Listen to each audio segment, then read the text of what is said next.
Okay, we're going to call the meeting to order. Okay. June 22nd, 2026 at 5:17 p.m.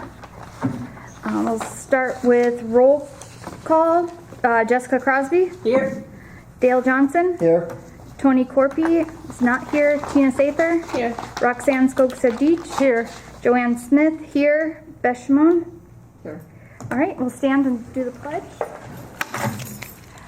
I pledge allegiance to the flag of the United States of America and to the republic for which it stands, one nation, under God, indivisible, with liberty and justice for all.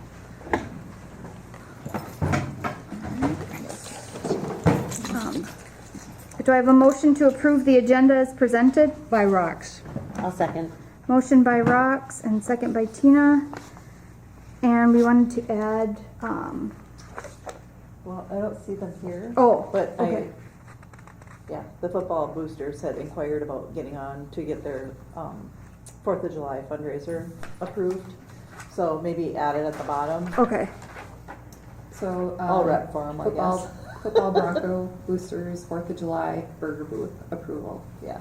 for their fundraiser.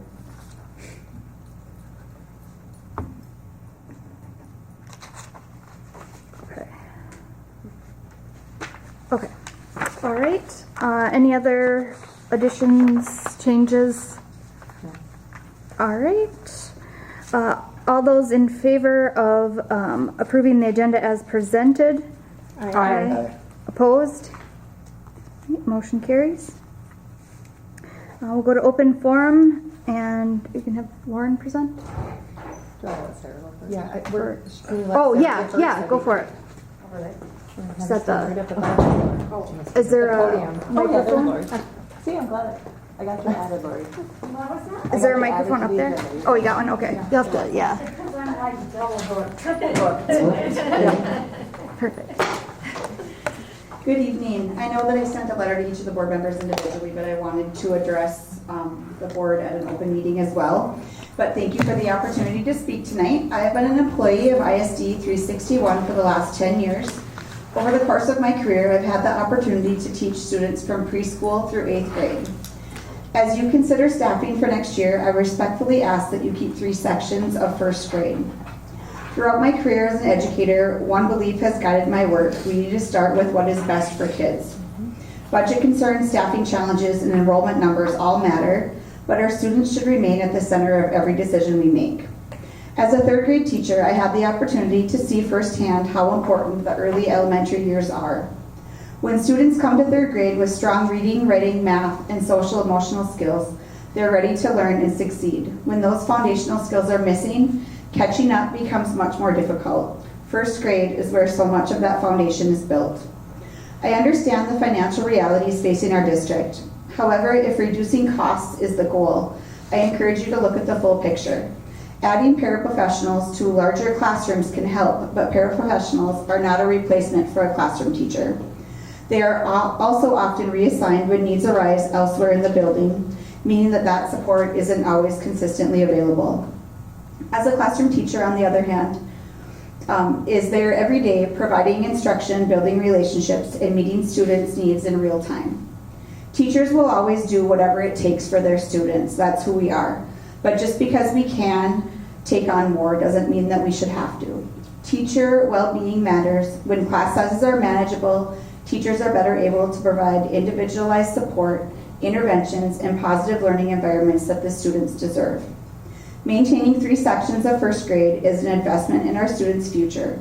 A strong Tier 1 foundation in 1st grade benefits children for years to come, and it also supports the educators responsible for helping them succeed. Thank you for your time, your service, and your thoughtful consideration. I appreciate the difficult decisions you face and your commitment to doing what is best for kids. Thank you. Thanks. So board members, you'll find in your packets tonight, there's 3 different letters from community members. I printed a copy for all of you, so you should have those. Some of you did receive them via email, but you have 3 copies of letters that we have received. Okay. Anybody else for open forum? Okay. share that right quick on you. Sure, go ahead. If you want. Yeah, okay. All right, I'm here representing the Bronco Football Boosters, and we attended a meeting a couple months ago already. April, yeah. April, and where Beth and Jessica explained to us the new rules around the Booster Club. And so we're sliding right in under the deadline here, July 1st, to get everything to the school board to be approved for all of the fundraising and things that we have going on with the Booster Club. The reason I'm here tonight and the reason I'm pushing this so fast is because we have a fundraiser plan for July 3rd and 4th of Smoky Bear Park with the burger booth. So all the information that Beth and Jessica talked to us about in April is on here for your review, along with the fundraiser details that we do. We have several fundraisers and also the club donations to 361.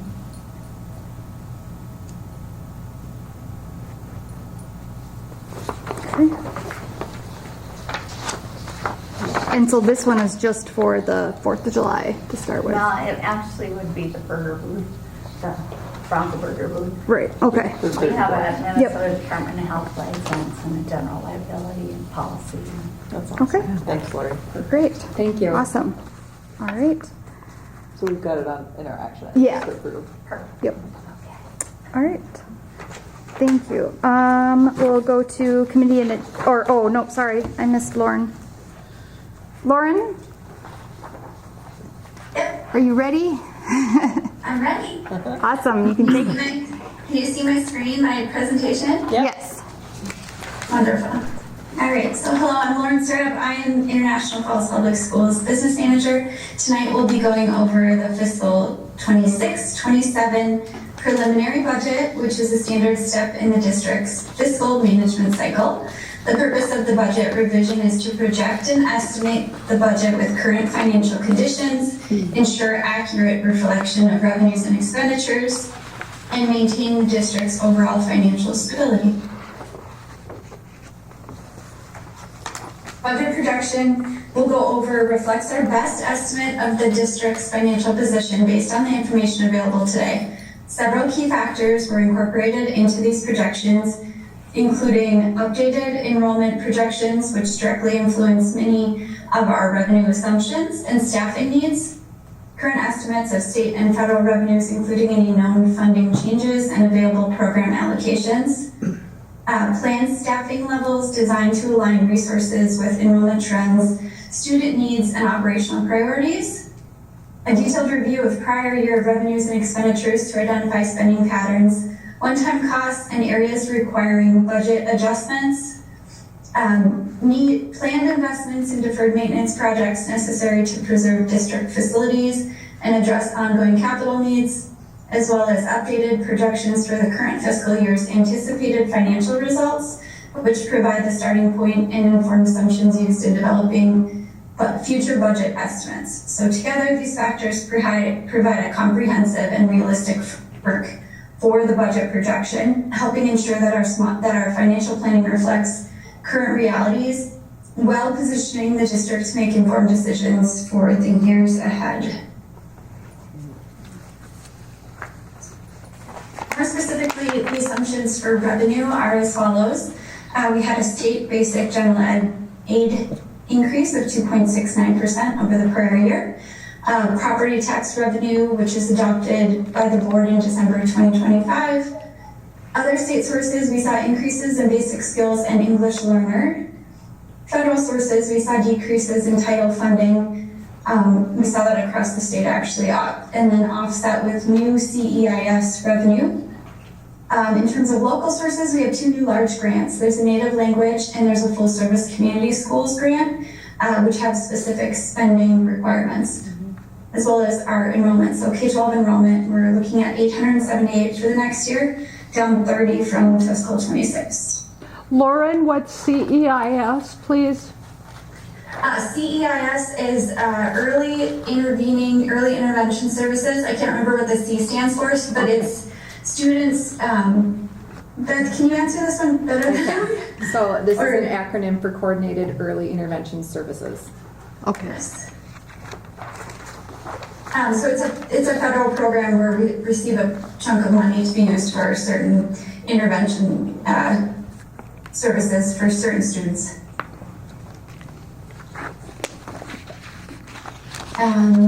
So in terms of the assumptions for expenditures, we're looking at salary and benefit increases built into the budget for the employment contracts, both the known and the settled and the expiring.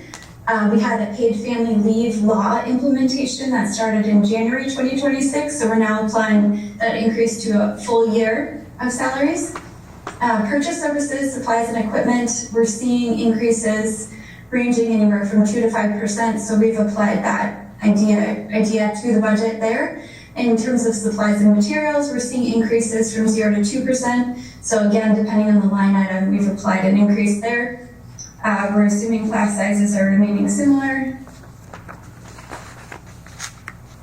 Here we show the fiscal 27 projected revenues and expenses for the general fund as compared to the revised budget for fiscal 26. I want to take a second here to acknowledge the continued pressure to operate efficiently in a space where costs are increasing in most areas. There was hard work done by the board and administration this year to ensure we're right-sized in order to continue to operate as efficiently as possible and retain programming in necessary areas. So here, the net of revenues and expenditures gives us our change in and estimated fund balance totals.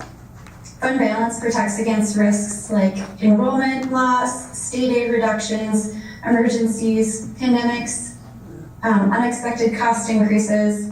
The board fund balance policy 714 is 2.5 months of operating expenses.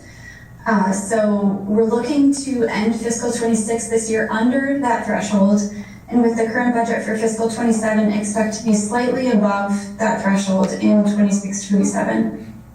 It's important, though, that we keep focusing on keeping the fund balance up in future years to be within policy.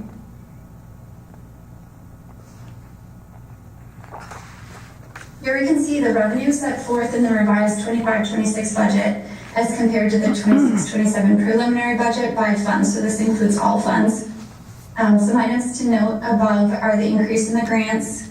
As you can see, the full service community grant was $250,000. The native language grant was $215,000.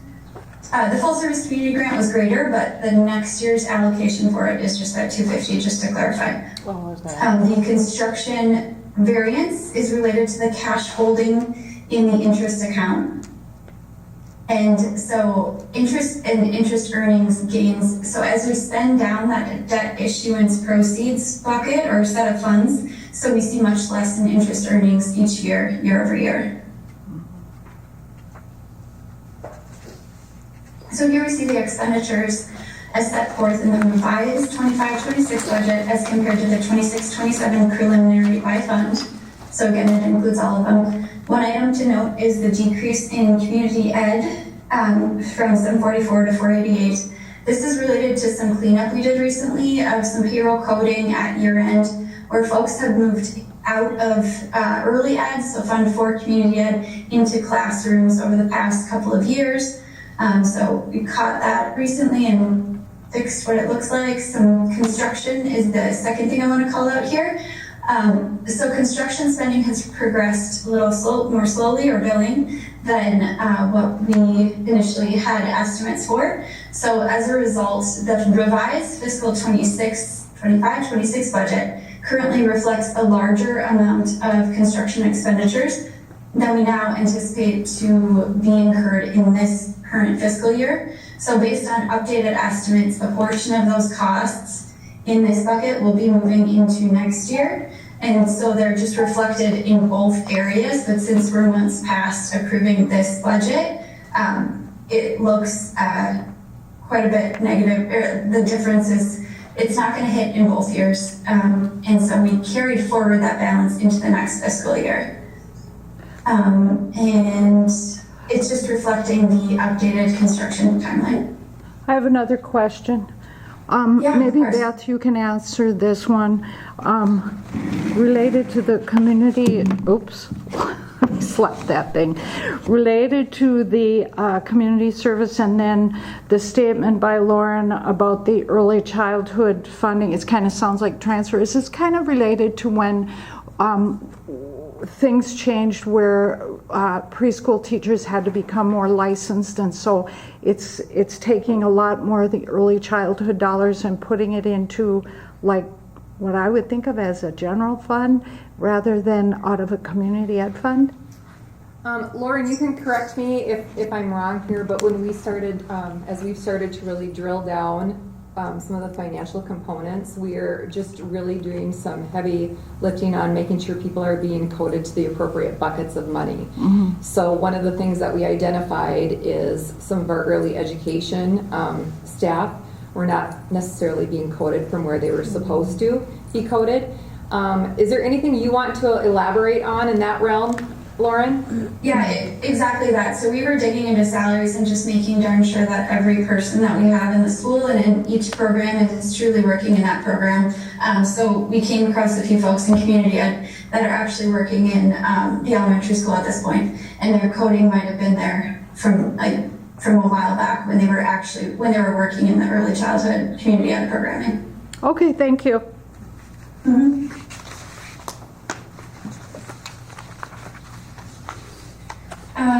Okay, so shown on the screen now is the estimated fund balances by fund. These estimates were determined by using the final revised budget done in the spring of 2026 and the preliminary budget we're looking to approve today. So these are estimates on top of estimates.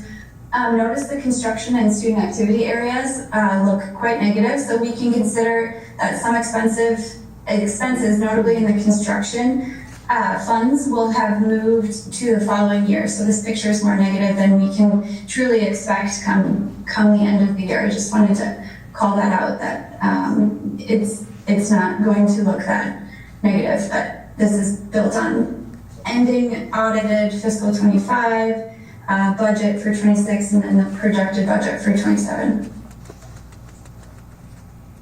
So don't panic, is what you're saying. No, yeah, I didn't want to misrepresent. We can't go back and we won't go back and restate fiscal 26 budget at this point, but it's all based on known information that we have at the time. So, right. Shown here, we have a 3-year financial forecast to help us understand where we could be in the next few years. Financial forecasting is inherently involves a degree of uncertainty, particularly given the potential impact of pending legislation, changing funding formulas, enrollment trends, and other revenue variables beyond the district's control, right? So the projections presented here represent our best estimates of revenues and expenditures over the next several years based on information currently available. So key takeaway from this forecast is the rapid shift that occurs when expenditure growth begins to outpace revenue growth. So while the district remains financially stable in the near term, the projections illustrate the importance of ongoing planning and proactive decision making to ensure long-term financial sustainability. So I again want to recognize and thank the school board and the district administration for the thoughtful and collaborative work undertaken to implement budget adjustments for the upcoming year. These efforts have positioned the district well to address immediate challenges while maintaining a strong commitment to student programming and services. Looking ahead, it will be important to continue evaluating opportunities to align resources with enrollment and operational needs. The district has been successful in securing grant funding to support strategic initiatives and offset costs, and those efforts should continue whenever possible. Additionally, alternative operational strategies, including considerations of 4-day school week, may warrant further discussion as potential tools to support both cost containment and staff recruitment and retention. Continued evaluation of these and other opportunities will help ensure the district remains financially sustainable while meeting the needs of the students in the community. So here's where we do panic. Looking at that, where it's doubling from 27, 28 to 28, 29. almost doubling. That's very concerning. Very. Lauren, could you just touch base one more time on when we're looking at those projections of Sure. negativity, what those underlying impact comes from, one being enrollment? Yes. International Falls, as well as a number of districts across the state, are looking at declining enrollment, and it's a matter of larger classes graduating out, fewer kindergartners in school, and so our funding formula then is very heavily based on enrollment. And so we have our aids and our levies that are our revenue drivers based on our student counts. And so you can see as we go through the years, we are trending same, similar, or lower for revenues here.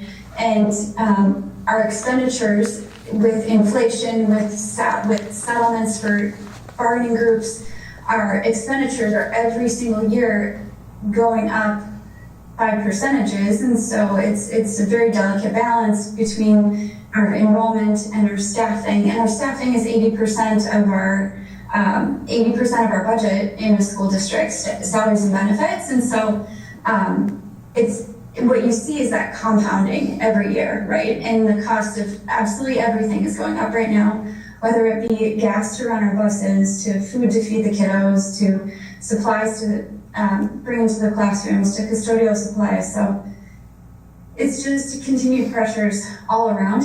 And so that's kind of the basis of how we see it get out of line so quickly, right? Mm-hmm.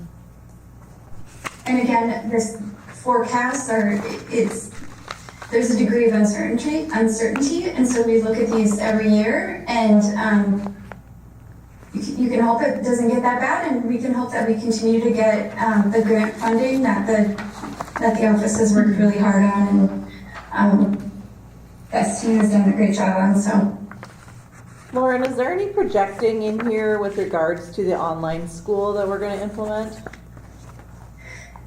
So Beth and I have had a lot of conversations regarding that specifically, and I think we're going to have success with that. I think yes. it's a great opportunity for us. I don't know that we know exactly what that will be at this point, so I don't know that we could put actual numbers on it in years in the future. Yep. But that's a great question, and it's not specifically built in certain line items in here. But when we do look at enrollment, we're looking at it for years in advance. Okay, so next year we'll have a line item on there for the online school, and we'll be able to have a year's worth of data to tell us how many kids and what we gained from that, what we spent on it, etc. Yeah, once there's actual revenue and actual expenses coming in for it, we'll have a much greater pulse on, what it looks like and what it could be. And that could significantly change these numbers depending on enrollment. Every kiddo is very, very important. So the enrollment number is incredibly important for the revenue calculations for a district, yes. Excellent, thank you. And Beth, you had said that we need 7 students in order to make it be viable. And to break even, to get started. Right. Yep. And then after that, that's when we will see a profit. Then we'll be able to collect more data on that. And just in the northern, the regional schools that I've worked with, that is just kind of that starting point and that threshold. And then they have all started with that data collection component and really looking at their revenue and expenditures with their financial teams. And we're gonna take the same approach in what that looks like, and we're gonna monitor it very closely. I think we have a very good roadmap coming up. I will be talking about it more in July and August, but we're starting that phase right now. Okay. Any other questions for Lauren? Thanks, Lauren. Yes. Thank you, Lauren. Yeah, Thanks. thank you. Thank you, Lauren. Yeah, thank you. All right, we'll go to committee and administrative reports. Mrs. Tate is not here. Mrs. West? I don't have a lot to report. We are wrapping up the 25-26 school year. A lot of state reporting going on and wrapping up things and starting our meetings, our planning and reflection for next school year. We've already working with the Booster Club for our next year, our picnic, and we're starting to get all those things on the calendar for next year. So a lot of exciting things going on with the new construction, and next year we expect an even better year than we had this year. So that's about all I have, unless anyone has any questions. No? All right. Mr. Ringhofer's not here. Beth, do you want to?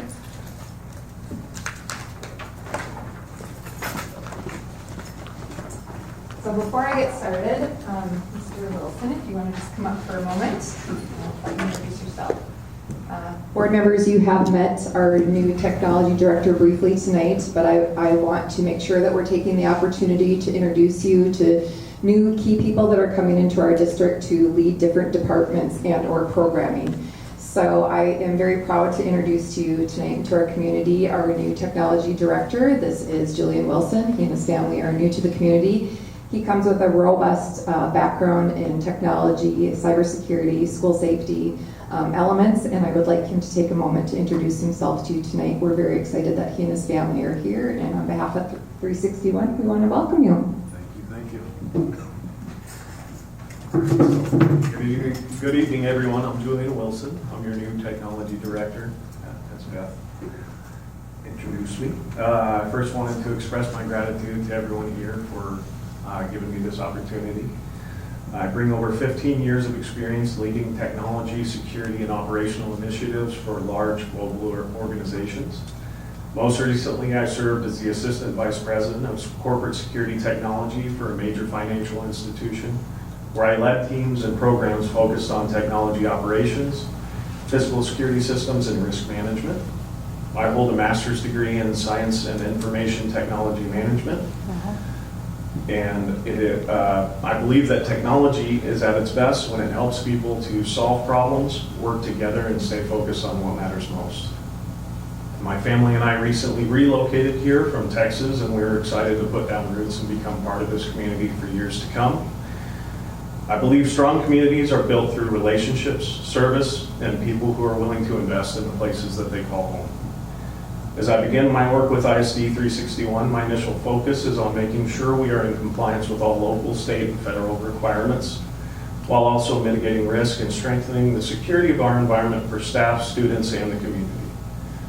I also want to simplify and streamline processes wherever possible and gather the data needed to clearly demonstrate a return on investment and identify opportunities to take advantage of additional funding initiatives.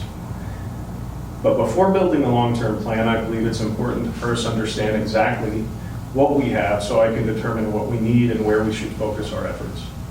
I'm excited to serve the students, staff, and communities of ISD 361 and contribute wherever I can as an active member of the International Falls community.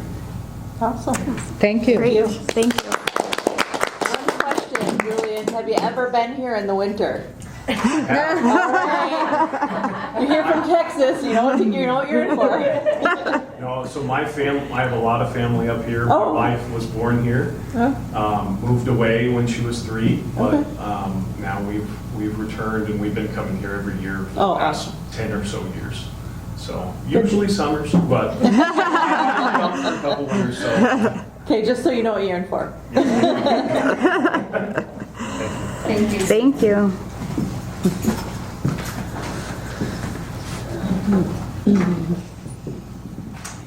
So my review is fairly brief tonight too. We always know that June brings that end of the year wrap up and we get excited to begin our new school year. So 26-27 is looking quite bright. We're pretty excited about where we're going.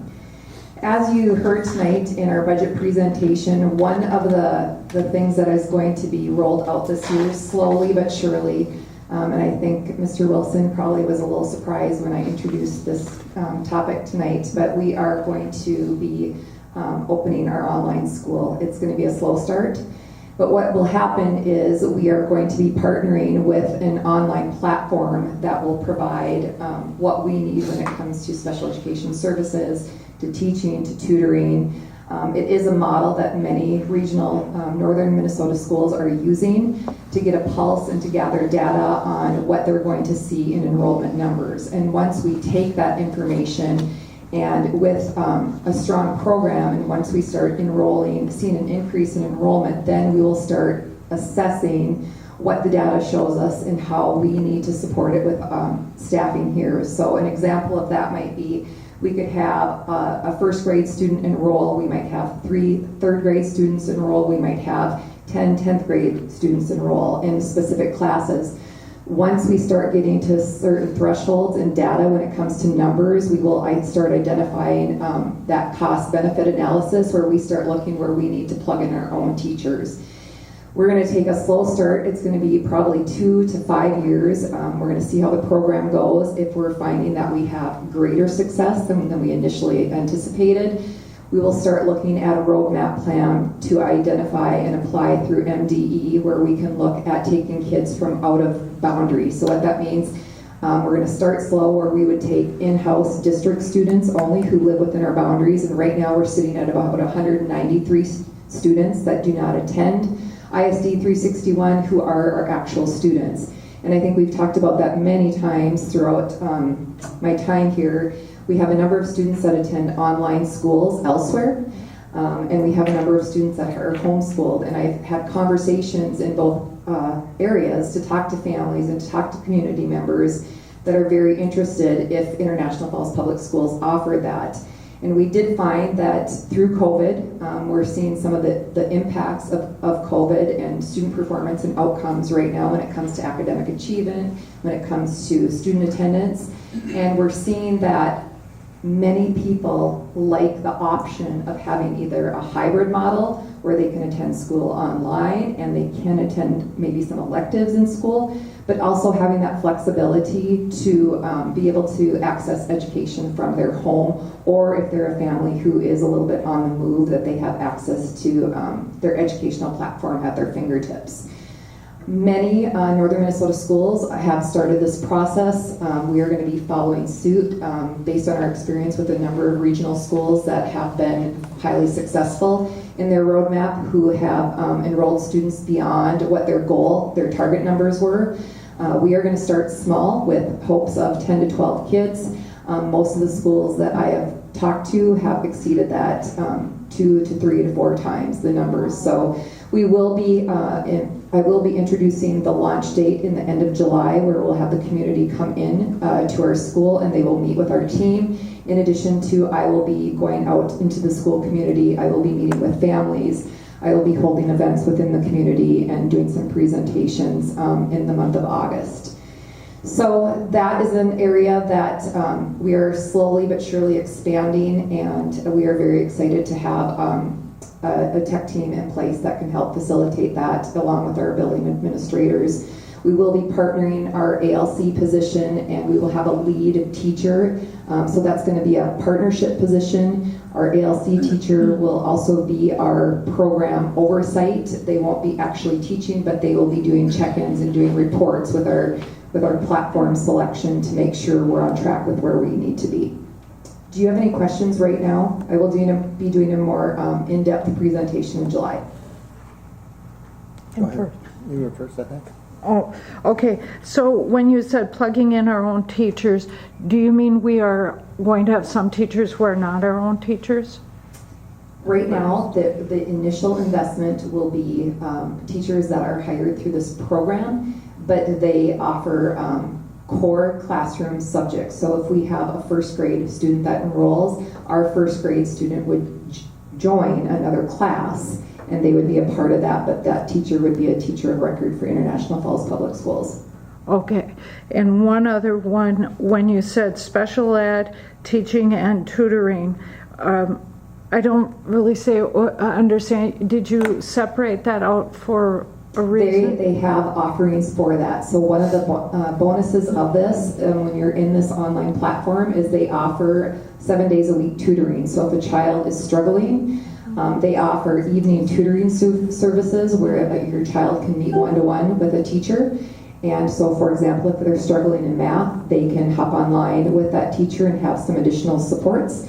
And they also offer weekend tutoring. So they're very flexible and supportive of families. It is a model that was highly effective post-COVID. In addition, should there be students who receive special education services, we have access to special education teachers that would help work with the families and the school district on that. Okay, thanks. You're welcome. Just on the other school districts, were they getting students from within their district or from outside?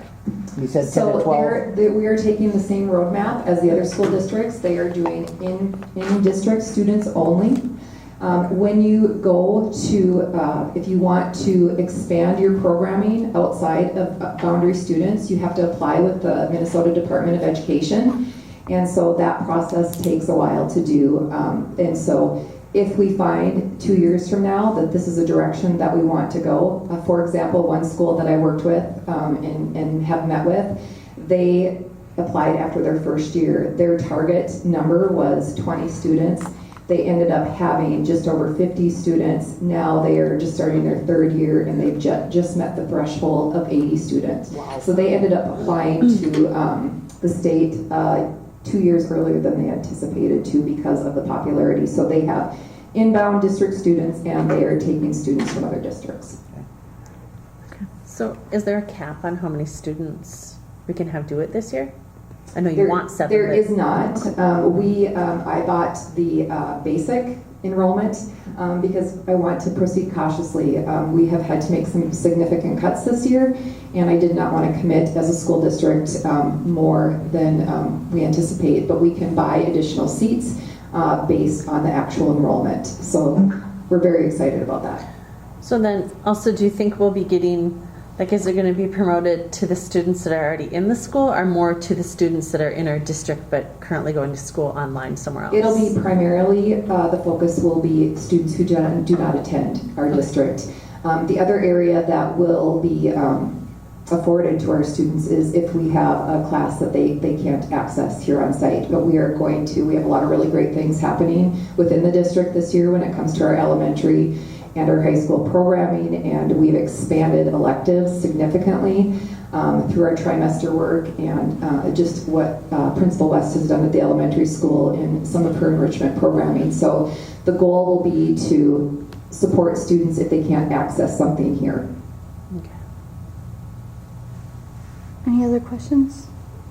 In addition to if there are students, so for example, if we have a homeschool student that does enroll in our online programming, and let's say, for example, they want to go into the woods or some of our CTE programming, they would have the opportunity to do hybrid. Another example of that would be band and choir. So those are some things that, you may, that face-to-face and that actual engagement with their peers and some of the programming is really important to have, so they would be able to do a hybrid model. I've received a number of questions surrounding that. Could they do their core subjects online, and could they access FACS or woodworking on site? And what about athletics? That's a great question. So once they're enrolled with ISD 361, whether they are in our seats on campus or if they're online, they will be they'll have full access to all of our activities and athletics. Because they would be 100% ISD 361 students. So as you can tell in your walkthrough today, the construction is in full implementation. And as you know, and we are very grateful that the school board supported closing down for the summer. There are safety concerns due to the volume and the level of construction that is happening. We talk frequently about 60 days before school starts, and we every day are coming in hoping that there is more done, but the team's doing a phenomenal job. They are working 24 hours a day, 7 days a week, different teams that are coming in. So I really have a lot of gratitude and appreciation for these teams really working hard to make this happen, to open our school doors when it comes to that September 1st date. One of the things that I just want to reiterate is the school district is closed, and we do ask people to stay off-site due to the volume of heavy equipment that's happening, due to wiring that's being put in throughout the district, in addition to just making sure that people have the safety and the freedom to move freely around the school district. We are going to be offering tours to the school board on the next few Thursdays. If you'd like to take a deeper look at what is happening within our school district, I will be getting you some times.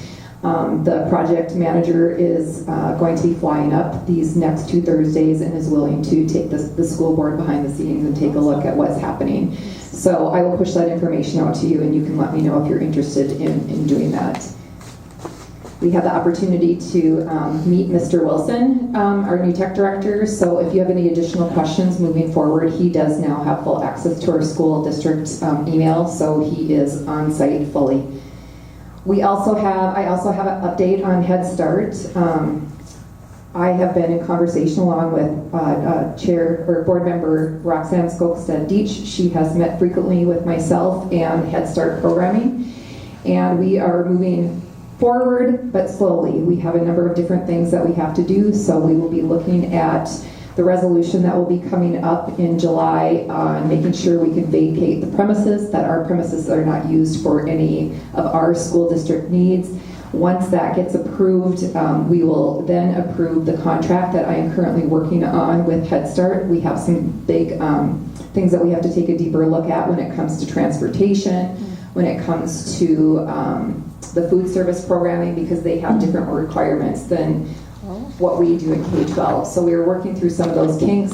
I have spoken to Greenway has Head Start in their school district, as does Deer River. So we've gotten some great insight on what that looks like and how programming is offered.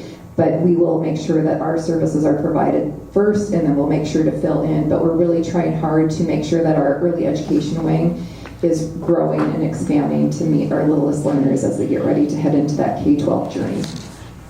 Do you have any questions on our Head Start programming at this time?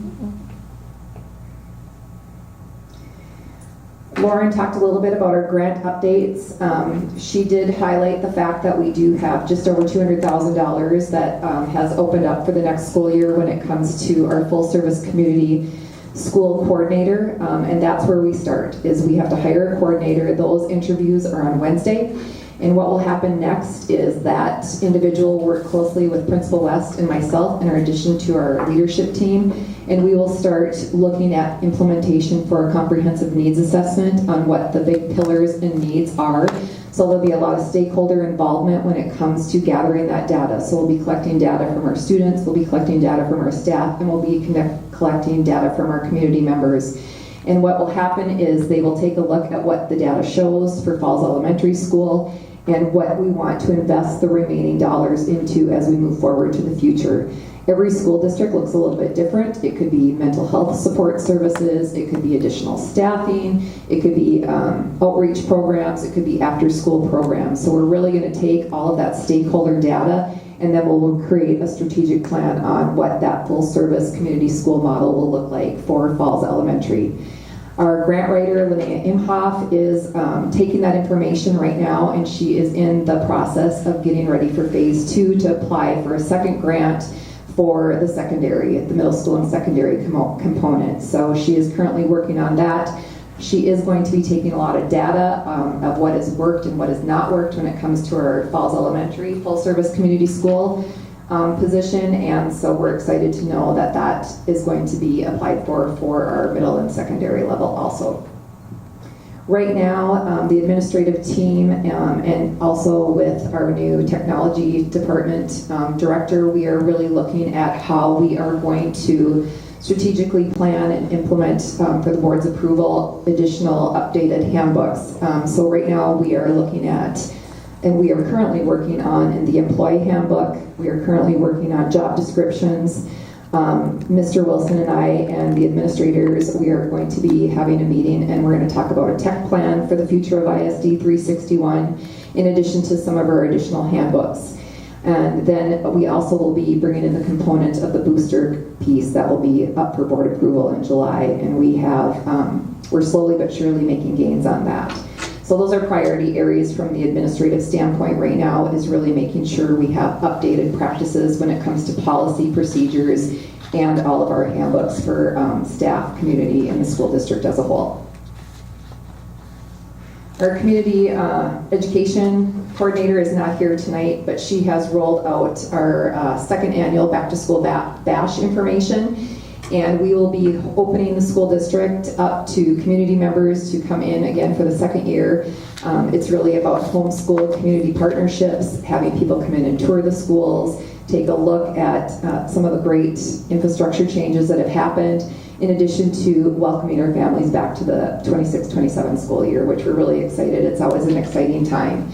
So that is slated for the last Wednesday of August, and that will be held from 4:30 to 7:30. So you can find information on that on our school. It will be placed on our school website, in all of our social media outlets. In addition to it will go home after July 1st in our home communication modes, which are email and all calls. Finally, our staffing update. We are currently hiring our American Indian Education Specialist for Falls Elementary. That is a new position this year, and that comes through a grant-funded position. We also are getting ready to do interviews for our preschool teacher and our full-service community school coordinator. So those are 3 positions that we're getting ready for interviews for, and we just posted today for our Alternative Learning Center teacher/teacher online teacher coordinator. So those positions are right now the ones that we have to fill. Otherwise, we are getting ready to have a full staff for the next school year. So we're very excited. Just one question. Did you end up finding someone for the Wednesday interviews? I feel really bad that I couldn't. You needed 2 to 3 hours. Right now, we don't have a school board member. That is obviously one that we invite you to, but the interviews will happen if nobody can make it. But thank you. Okay. I could go as late as 10:45, but yeah. Okay. Do you have any questions? All right. Thank you. Thanks, Beth.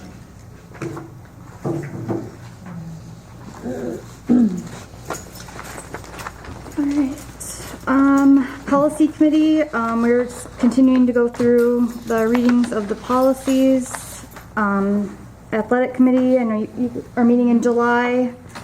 Legislative committee, did you have anything? No, not this month. I hope to have more information next month. It's still kind of blurry. Okay, perfect. All right, we'll move on to the consent agenda. Do I have a motion to approve the consent agenda as presented? I'll second. Motion by Tina and second by Jessica. Any discussion?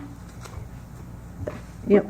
Okay, first of all, on the policy about the field trips, I was reminded during the legislative stuff that I listened to that we have to pay close attention to that policy regarding no adult with a student on a field trip, and that our policies need to be reflective of that. So I don't know if our policy is covering all that. I don't know how closely. What do you mean by no What do you mean, no adult? No, isn't it? Yes, I know. It seems Like right. counterintuitive, yeah. Right. It seems very odd, but because of all the things that have happened in the past with kids being abused, etc., there's been legislation now that is in place that by July 1, I believe it's July 1, I think it is, that you have to have, on field trips, no one adult can be alone with any one child. One-on-one, okay. Yeah. So you can't, we just have to make sure our policy looks that way. Reflects that, yeah. Okay.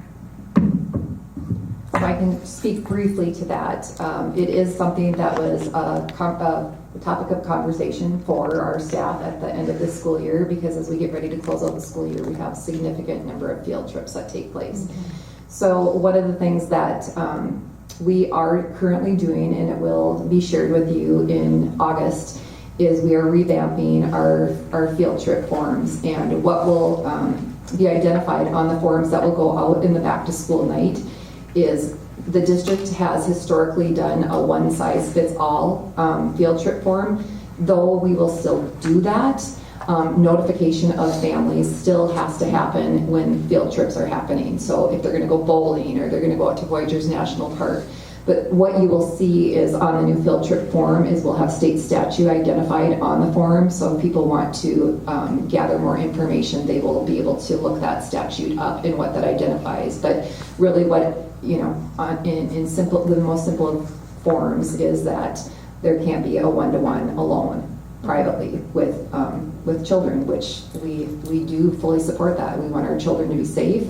We run robust background checks on big field trips that we take, and people have to sign up and sign off on this. So we are taking that very seriously. Okay. I have another.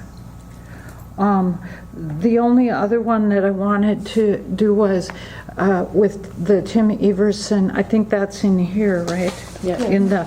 I wanted to thank Tim because Tim has been a real vital person to the alternative school, as well as, of course, all his years as principal. But he has become so close to these kids, and the Alternative Learning Center is one of those places where the kids get so attached. And I know that Tim has been approached by kids saying, "You can't quit." And so I know this is going to be hard on everyone, and I'm sure we're going to find another good teacher, because I think we've had that same scenario before when we had to hire an alternative teacher with Annie and everyone. Yes. They've been great.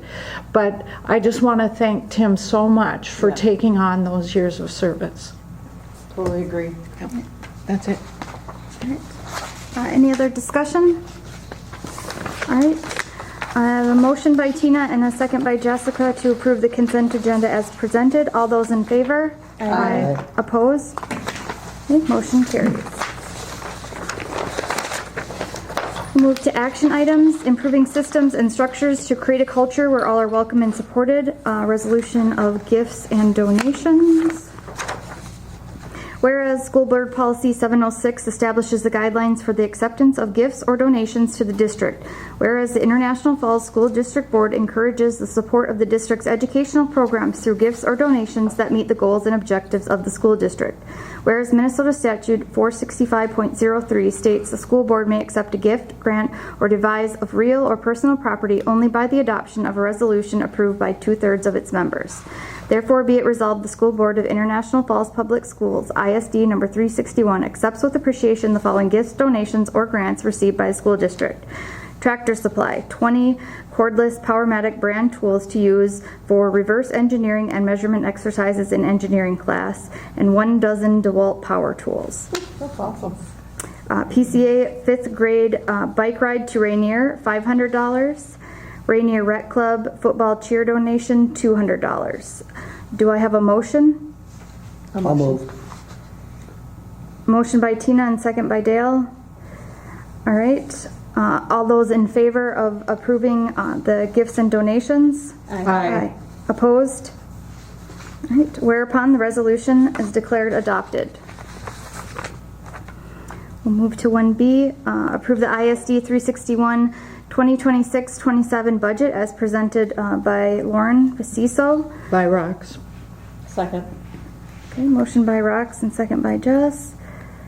Any discussion? All right. A motion by Rox and second by Jessica to approve the ISD 361 26-27 budget as presented.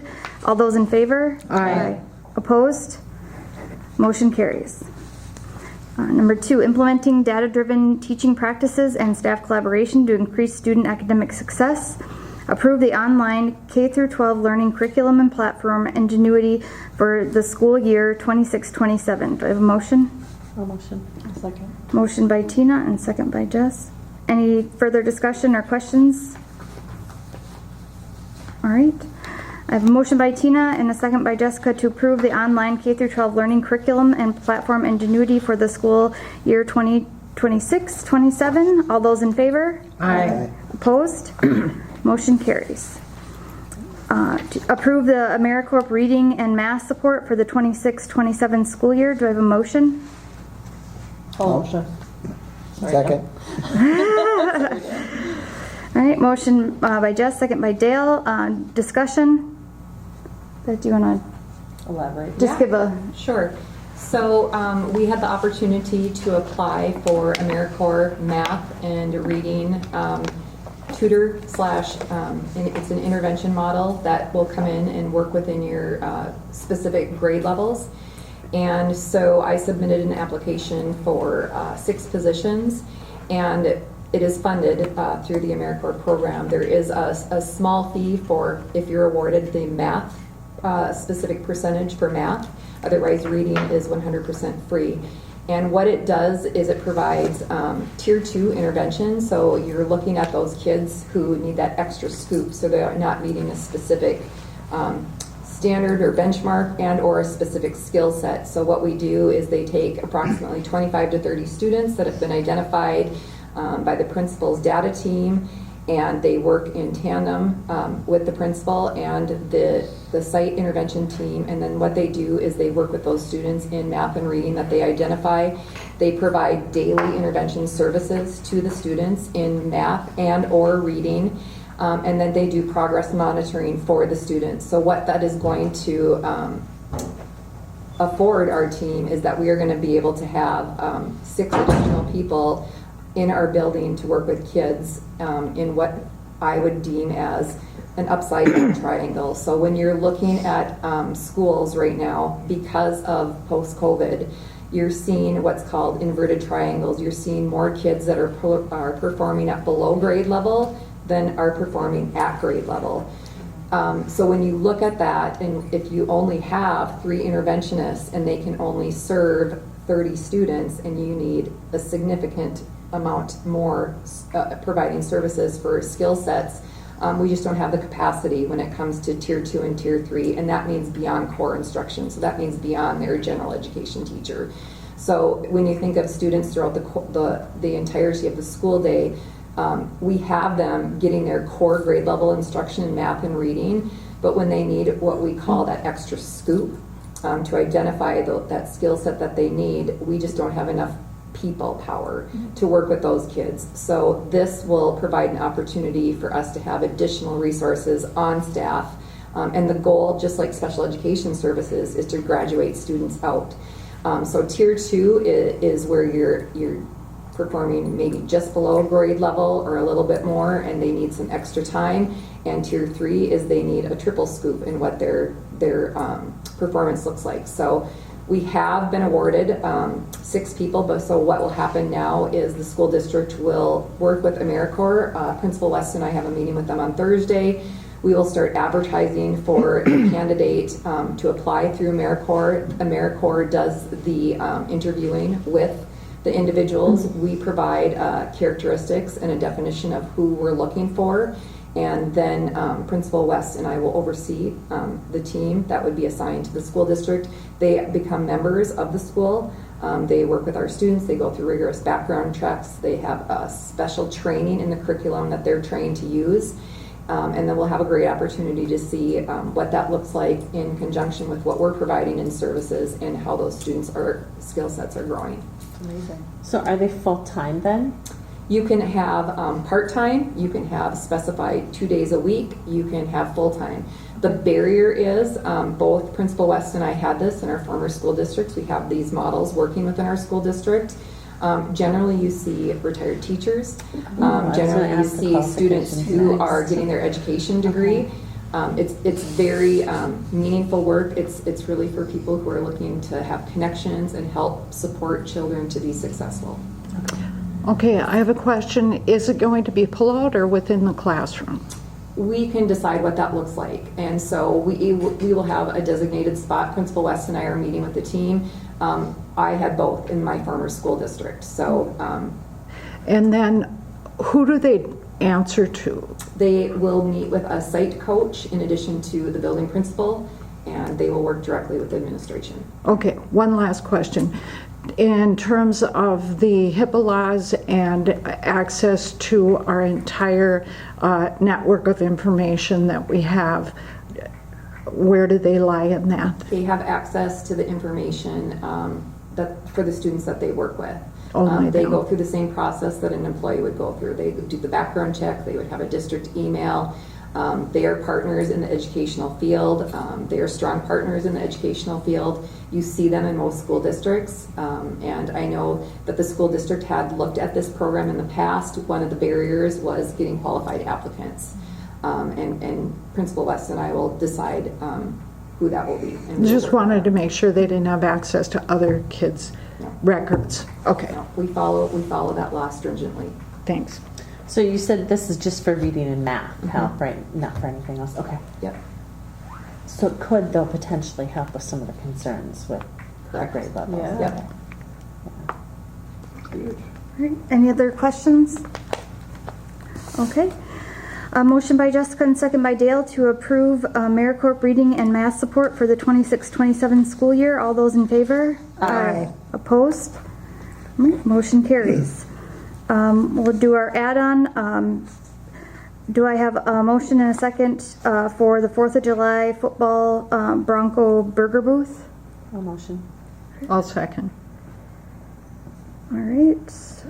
Motion by Tina and second by Rox to approve the 4th of July football Bronco Booster Burger booth. All those in favor? Aye. Opposed?